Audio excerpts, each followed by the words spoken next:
is Reggie Clemente, and this is the presentation of Group 15A. We will be discussing evaluating the debate. Now, in debate, the topics that are usually tackled are usually ones that have two opposing sides. For example, which side is the best side? Which side has the better option? Which side is good? Which side is evil? Which side is the best course of action to take? Now, at the end of a debate, there needs to be a decision on who successfully defended or proved their case. Who exactly makes this decision? This duty falls onto the judge. The judge will be the person to crown which team is the victor of the debate. But how exactly does the judge critique the debaters? That is what we will be discussing in evaluating the debate. Now let's talk about the functions of the judge. I already mentioned that it is the judge's job to decide who is the victor of the debate. But to elaborate a bit more on this, one function of the judge is to discern which team did the better debating. Now, what exactly are the principles that guides a judge to decide which team was better in debating? Now, the first principle that judges have to abide by is that judges must apply their total knowledge and argumentation and debate as well as their knowledge about the proposition. So what does this mean exactly? Well, let me ask you this. Do you think that a judge of a debate has to know everything about the debate topic before becoming the judge? Or do you think that a judge has to know absolutely nothing about the debate topic in order to have zero bias towards the topic? The answer? It's neither. Neither options are good. So first, let's talk about knowing too much about the topic of the debate. So now, if you know too much about the debate, that means you have so much knowledge in your head already. You already know facts, articles, and you've heard many different opinions from your sources. And from this, you might have already developed a bias or your own personal opinion on how you feel towards the debate topic. So now, that means that you already have a bias, which is something that a judge should not have when they're judging a debate. So now let's talk about knowing absolutely nothing about the debate topic. If you know absolutely nothing at all, then how are you supposed to judge the kinds of evidence that's being provided? And in debate, we are judging the substance of the arguments, the substance of the evidences. It doesn't matter how many small, tiny facts you stack upon each other, because these small, tiny facts that you stack upon each other mean nothing against a solid brick wall of hardcore, trustworthy evidence. And how are you supposed to determine which side, which team of the debate is presenting you with the most substantial evidence if you, as the judge, have no clue about any context of the debate? So basically, to summarize this principle, the judge has to have some basic knowledge of the topic in order to judge the content of the evidences being provided. Because the content of the evidences, the substance within these evidences, is one of the things that the judge should be critiquing.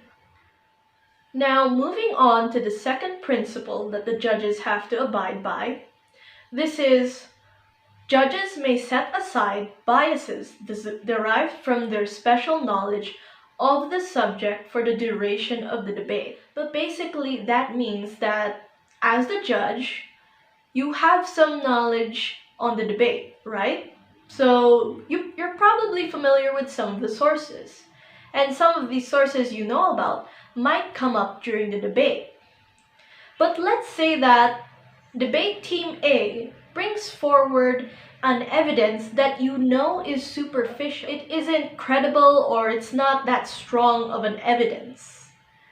Now, if you notice that, you have to set aside your bias that you already know it's false.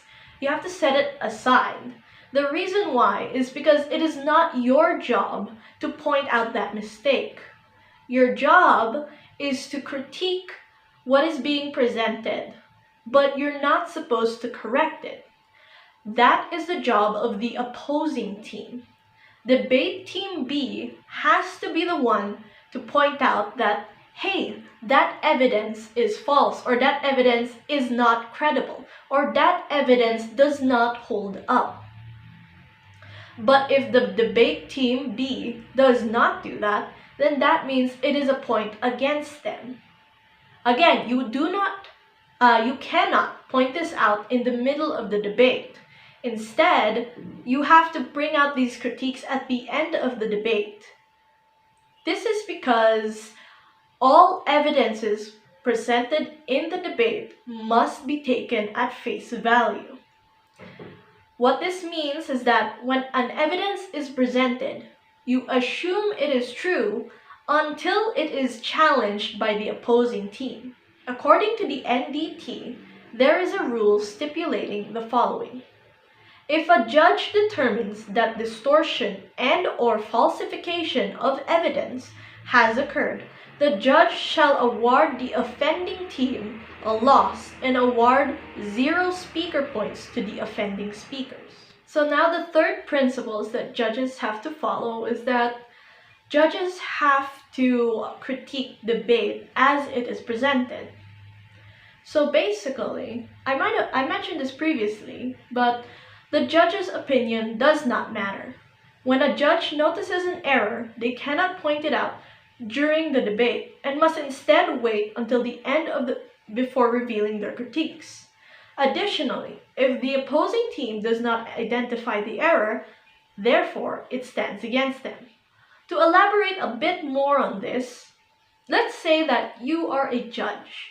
You are judging a debate. You hear the argument of Debate Team A, and as you're listening to their argument, your mind starts to think, hey, I know how to refute that argument. So what will you do as a judge? Will you call them out? Will you say, excuse me, may I rebut that argument? No, that is not something a judge can do. That is because the judge has to be impartial to the debate. The judge has to have 0 interference. They cannot change the way debaters debate. Their only job is to critique. They are an outside observer who decides the winner of the debate, and that is the only factor that they can decide upon within the debate.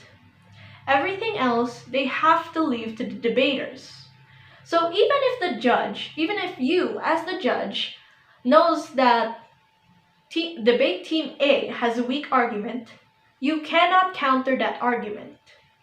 And if Debate Team B fails to argue against that point that Debate Team A has brought up, then that means Debate Team A, despite having a weak argument, gains a point against Debate Team B, because Debate Team B was not able to give the argument that you had, was not able to give an argument that could destroy that, when you know that there is an argument to destroy the point of Team A.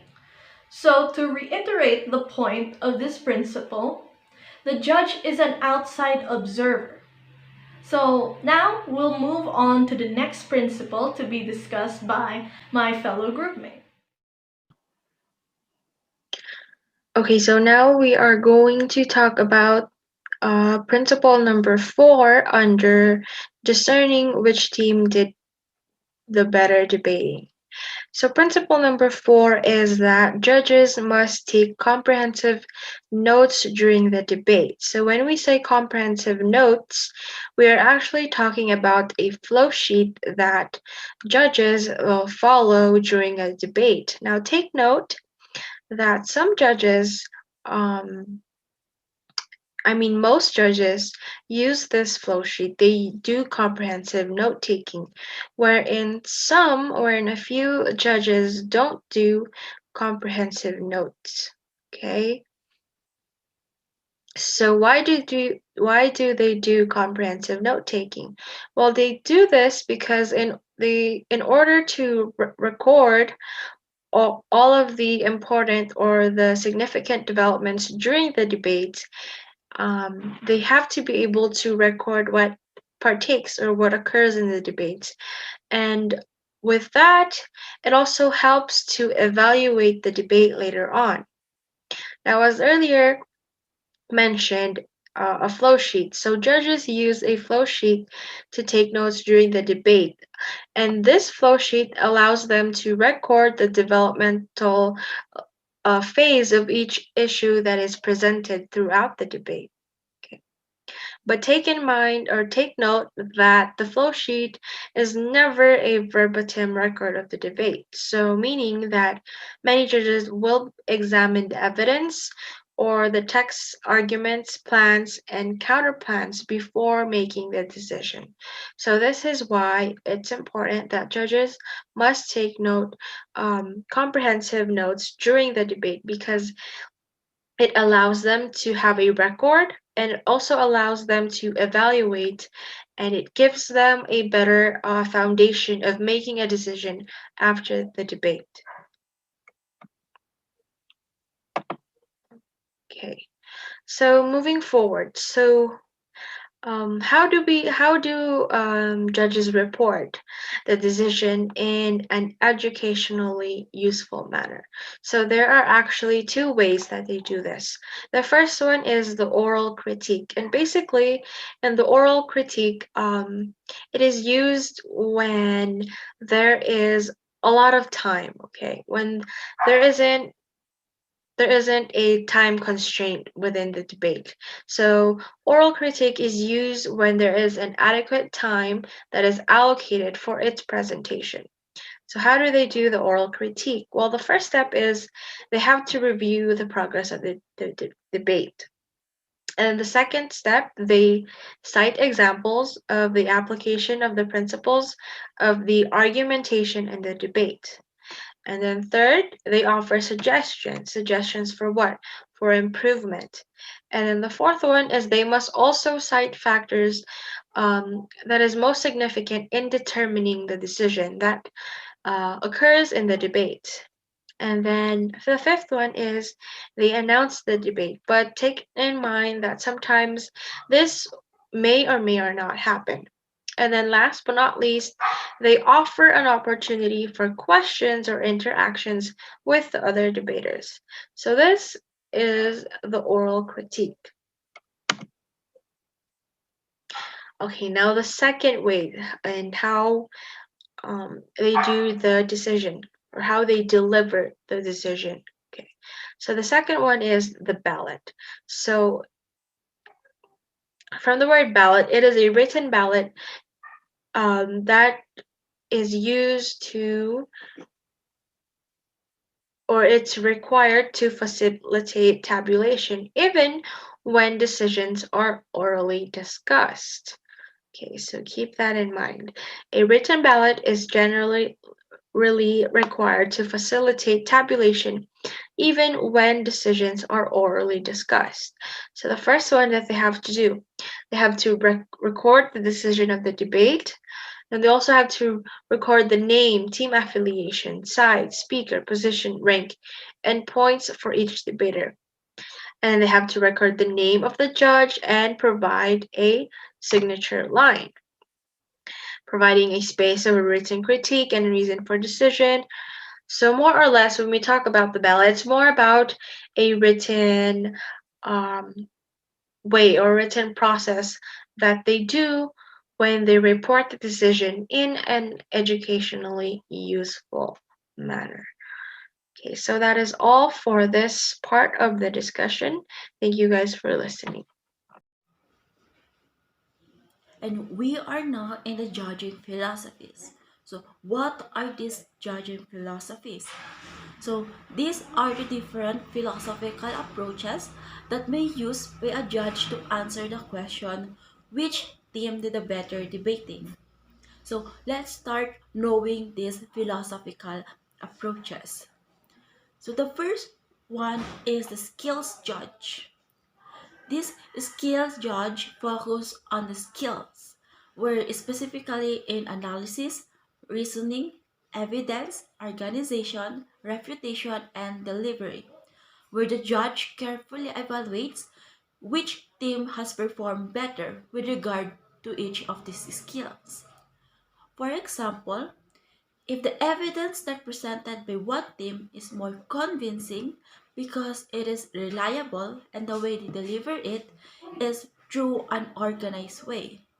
Therefore, they have the advantage to win the debate because the skills judge evaluates the debater by who did a better job on blending form and content, style, and material. The next one is the issues judge.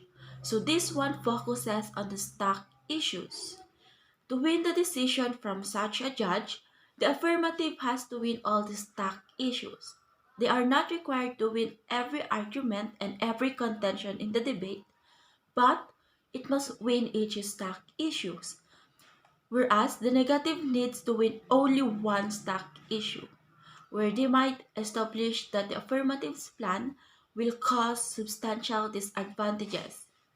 But to win this issue, the negative must demonstrate that the disadvantage has a greater impact than the significance of the need itself.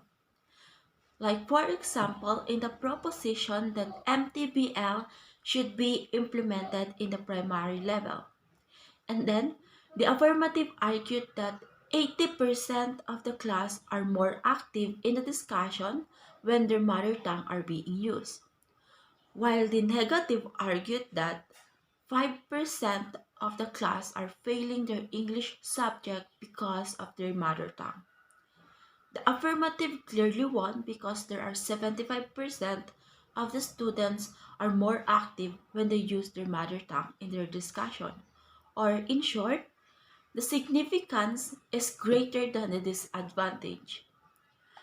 But if the negative argued that there are 85% of the class fail their English subject because of the use of their mother tongue, then they won the stock issue because they proved that the disadvantage of implementing the MTBL has a greater impact than the significance of implementing it.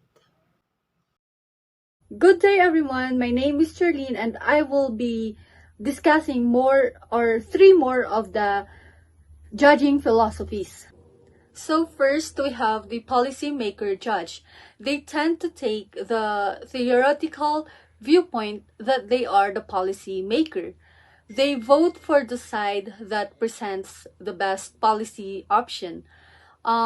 Typically, policymakers votes heavily on the disadvantages and counter plans and may not vote on critics or typically arguments.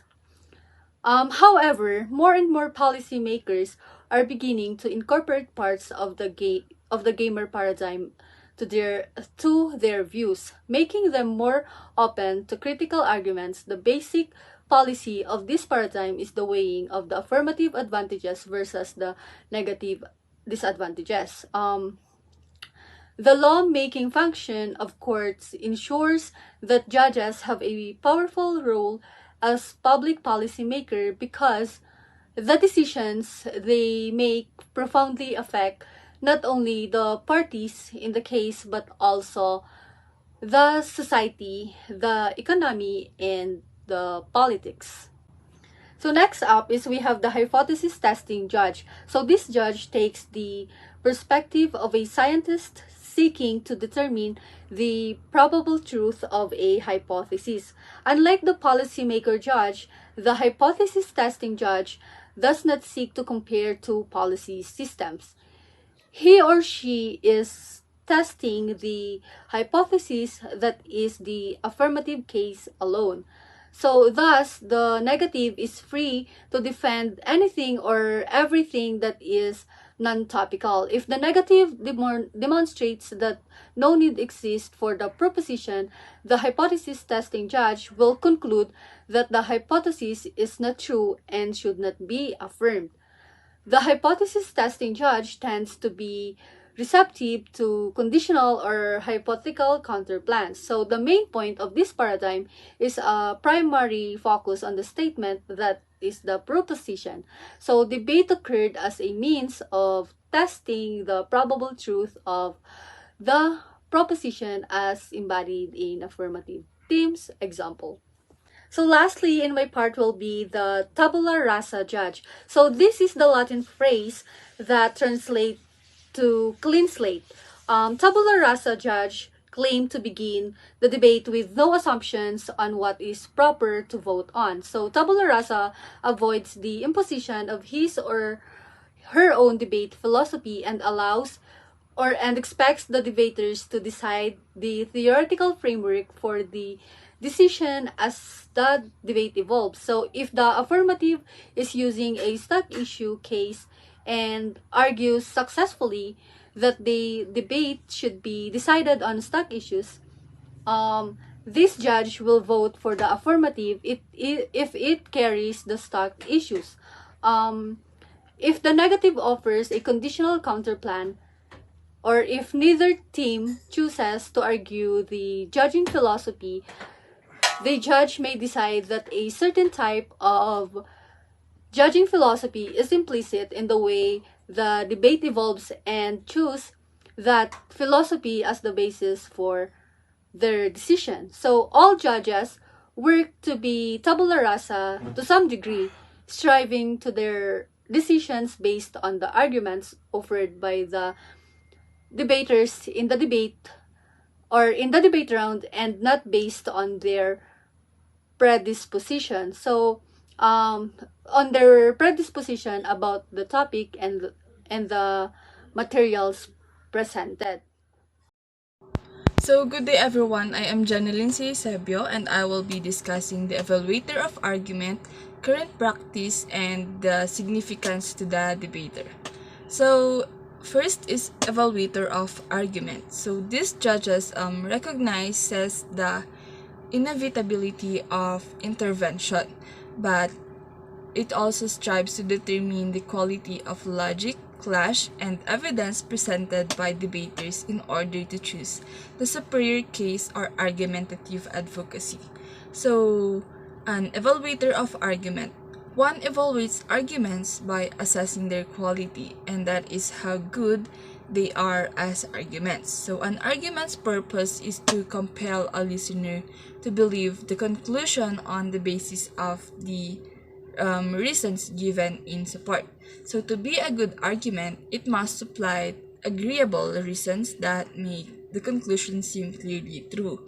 So, to decide also a winner, the evaluator of argument will compare the relative level of argumentation by each team using principles of good argumentation. So this judge attempts to avoid placing a judging process on the debate, but acknowledges that it is his or her position as an authority and argumentation to determine the relative quality of competing arguments. Next one is the current practice. So under current practice, we have the activist judge. So we all know that most judges have built their own more customized methods or approaches or process in combining some theoretical precedents.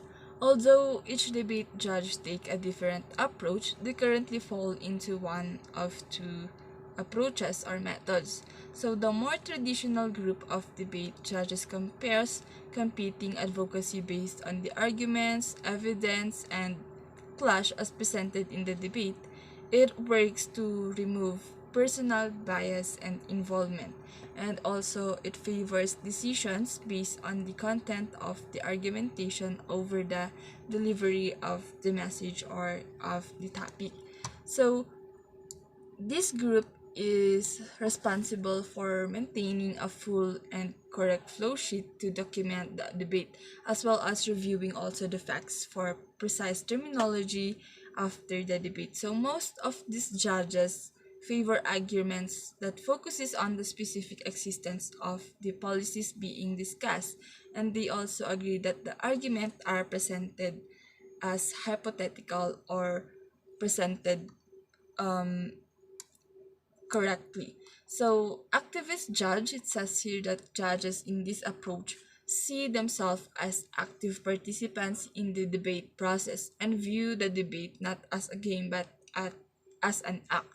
So, the performance of the debaters are extensions of themselves and their advocacy, which also has importance in their lives, in the lives of the participants in and out of the debate context or outside or inside the setting. So to some extent, it considered that the unique skills expressed by the debaters as well as their ability to engage their audience and exemplify ethical and right behavior.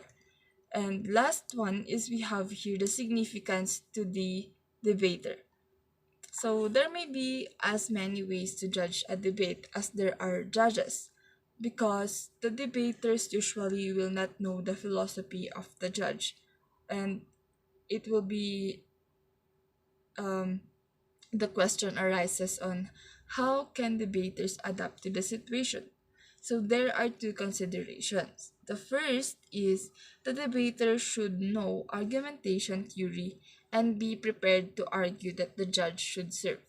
And for example, as an issue, judges for this debate if the debater intends to argue the case of the issues. And second, it says here that their preferences for specific judging philosophies. Most judges are willing to consider arguments about judging philosophies from the debaters and apply the model most appropriate to a specific debate. So, judges can also voluntarily provide debaters with advice by revealing their ideology prior to the debate or their opinion. And debaters have the option of asking judges to clarify their interest at any time. And debaters may also find it beneficial to speak with people who are familiar with the judges' judging practices. So that's it. Thank you.